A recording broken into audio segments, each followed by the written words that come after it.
Okay tuan. So basically kalau kita cakap pasal menyimpan kan, orang selalu cakap pasal disiplin. Yes. Orang selalu cakap pasal amount berapa nak simpan dan sebagainya kan. Cuma somehow kadang we feel like we are at our lowest point. Ataupun kita rasa macam beban terlalu banyak dan sebagainya. So mungkin pada waktu-waktu macam ni kita perlukan a sense of motivation. Sedikit motivasi untuk kita teruskan menyimpan. So mungkin tuan ada beberapa tips ataupun motivasi untuk diberikan untuk kita sentiasa boleh menyimpan paling kurang dalam kadar minimum setiap bulan tu. Menyimpan wang ni memberikan kita peluang untuk mengelak jatuh miskin, mengelak jadi papa kedana, mengelak kita jadi beban kepada orang lain, kepada masyarakat ya. Dan menyimpan wang ni memberikan kita peluang untuk membina kehidupan yang lebih baik untuk diri kita, keluarga kita dan insyaAllah mungkin masyarakat Okey.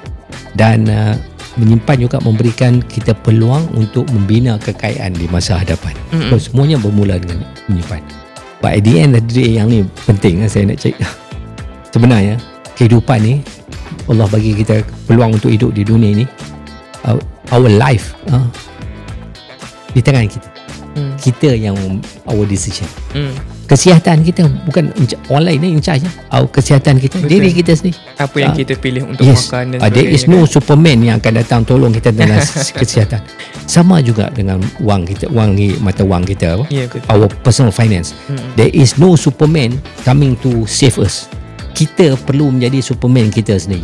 So kehidupan kita, our responsibility, kesihatan kita, responsibility diri kita sendiri, kewangan kita juga responsibility kita sendiri. Bukan juga orang lain, bukan tugas kerajaan, bukan tugas masyarakat, bukan tugas guru, bukan tugas parent.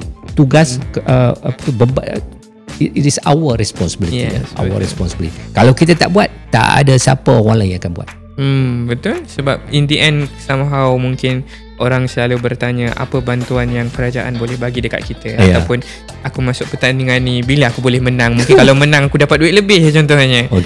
So waktu-waktu macam ni lah mungkin kita rasa macam we have to reflect on ourselves lah kan. Betul. Bahawa semua ni sebenarnya kita ada banyak pilihan yang kita boleh buat. Betul. Tapi terpulang kepada kita nak effort sampai takat mana lah orang kata. Betul. So menarik lah tu kalau kita boleh sentiasa motivate diri macam tu kan. InsyaAllah.